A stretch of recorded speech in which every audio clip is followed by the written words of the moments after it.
그렇죠? 이 전체를 가지고 그럼 이미지로 흐름을 보자라고 하면 장을 볼 건데 그 장을 이미지를 보자면 어떻게 할 거냐라고 할 때 기본적으로 보면 자 플러스가 있습니다. Q.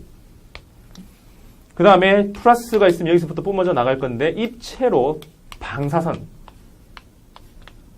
나갈 겁니다. 그럼 이걸 갖다가 파이라 부르겠죠. 그럼 플러스에서 나가고 마이너스로 들어오는 거니까 마이너스를 갖다 내면 이 전기력선은 플러스 전하가 받는 힘의 방향이라서 플러스는 다 밀려갈 거고 마이너스 쪽으로는 전하가 밀려 들어올 거기 때문에 플러스는 다 당겨오기 때문에 이렇게 나오겠죠. 그래서 화살표 방향만 달라집니다.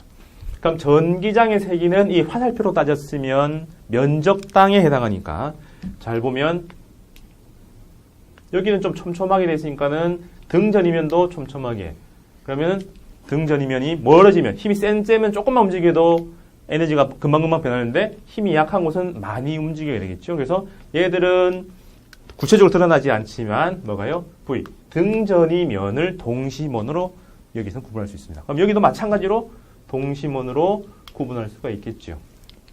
그럼 이럴 때 Q 파이를 명확히 그려놓고 동시면 뭐예요? 등전이면을 표시해놓고 둘 다 전기력선의 차원에서도 빽빽할수록 그 다음에 등전이면의 차원에서도 빽빽할수록 전기장이 높게 그려지는 그겁니다. 이게 위에서 내려다본 그런 모습이죠. 그럼 여기서는 플러스라서 전위가 높을 거고요.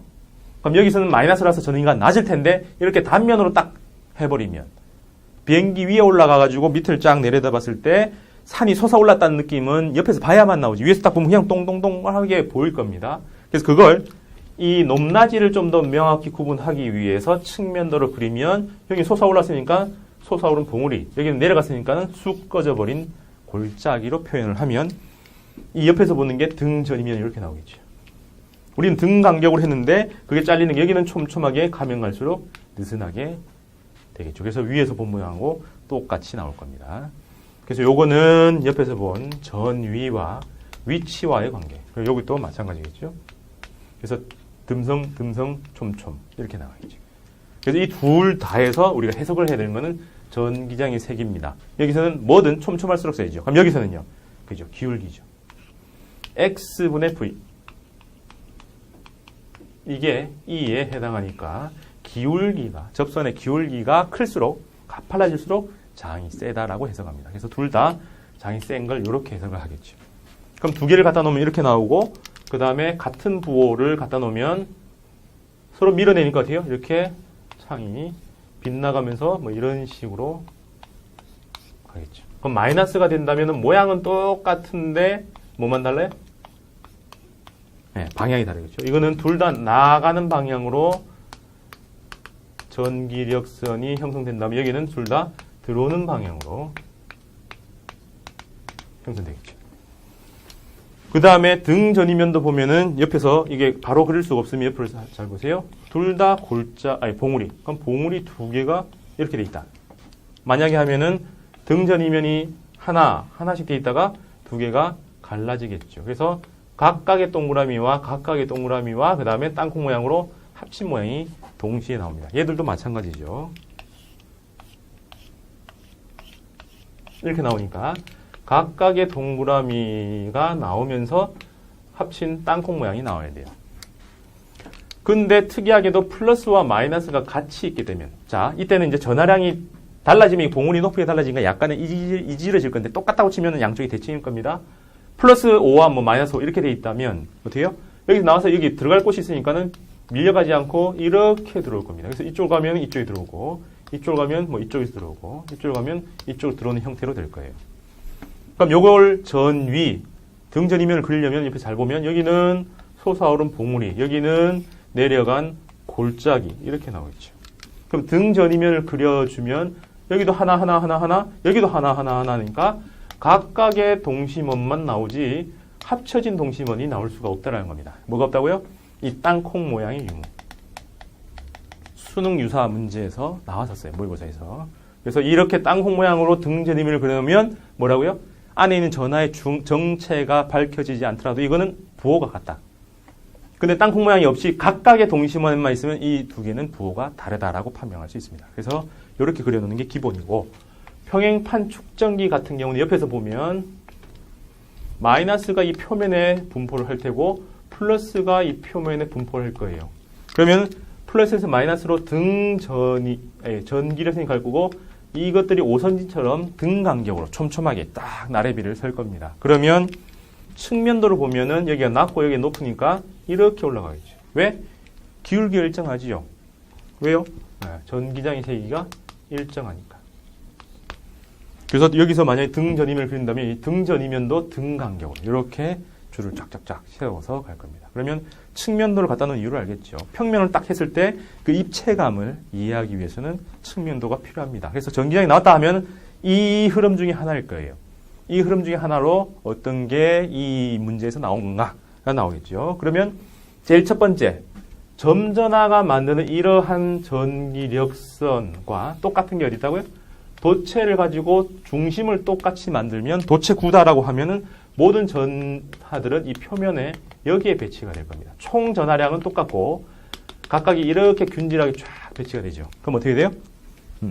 가운데 도체 안에 있는 전기장의 세기가 싹 사라지는 거죠. 그래서 이렇게 나옵니다. 그러면 도체구가 만든 거는 여기서 전부 다 수직으로 나가는 전기력선의 모양일 텐데 이거는 아까 그렸던 점전하가 여기에 이 모든 전하가 한 점에 모였다면 센터에 모였다면 했을 때 그려놓는 거하고 어디에서 똑같아요? 네, 안쪽에서는 다르지만 바깥쪽이 다 똑같죠. 그래서 도체구가 만드는 바깥쪽의 장과 점전하가 만드는 그 똑같은 지점에서의 전기장은 똑같다. 그럼 여기서 이제 부도체가 된다면 어떻게 돼요? 부도체가 된다면 또 여전히 바깥쪽은 점전하가 만든 거하고 똑같은데 부도체는 전하가 있을 수 있죠. 그래서 전제가 붙습니다. 균질하게 됐을 때 이상한 데 내가 박아놓으면 안 되고 균질하게 되어 있다면 이 속은 전기장이 조금은 더 있어요. 바깥쪽만큼 아닌데 조금 더 있는 거죠. 그래서 그걸 옆에서 표시를 해보면 여기까지는 점전화처럼 쭉 올라가죠. 이게 쫙 간 게 점전하고요.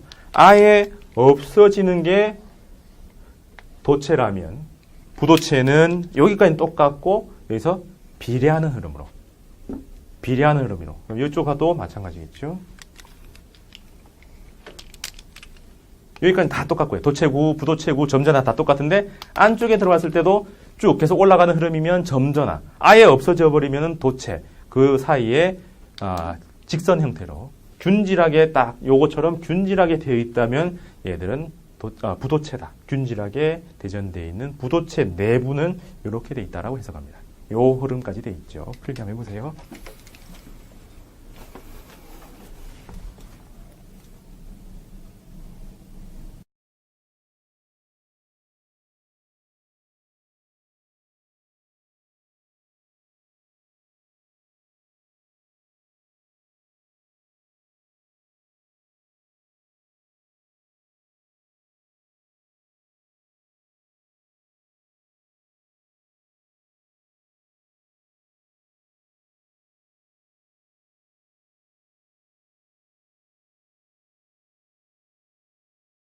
자, 가겠습니다. 자, 1번 볼까요? 방금 얘기한 거에서 1번을 잘 보면 점전화가 만드는 원천 전하를 점전화를 줬습니다. 그럼 전기장의 세기 중에서 점전화가 만드는 것. 근데 그때는 한 개만 배웠는데 4개가 나왔으면 어떻게 해요? 4개를 합성하면 되죠. 힘은 벡터이기 때문에 벡터 합성을 하면 됩니다.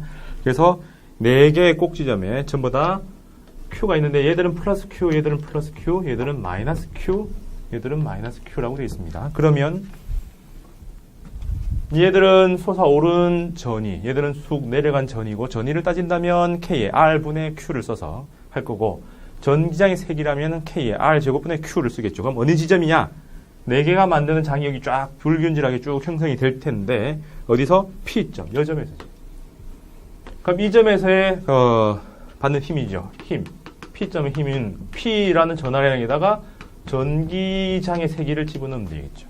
그럼 점전화가 만든 전기장은 여기에 플러스 1을 두고 얘하고 서로 밀고 당기는 그 전기장의 세기를 더해주면 되겠죠. 그러면 얘들은 밀고 얘들도 밀고 얘들은 당기고 얘들은 당기고 그러면은 이 두 개를 합치면은 이렇게 나오겠죠.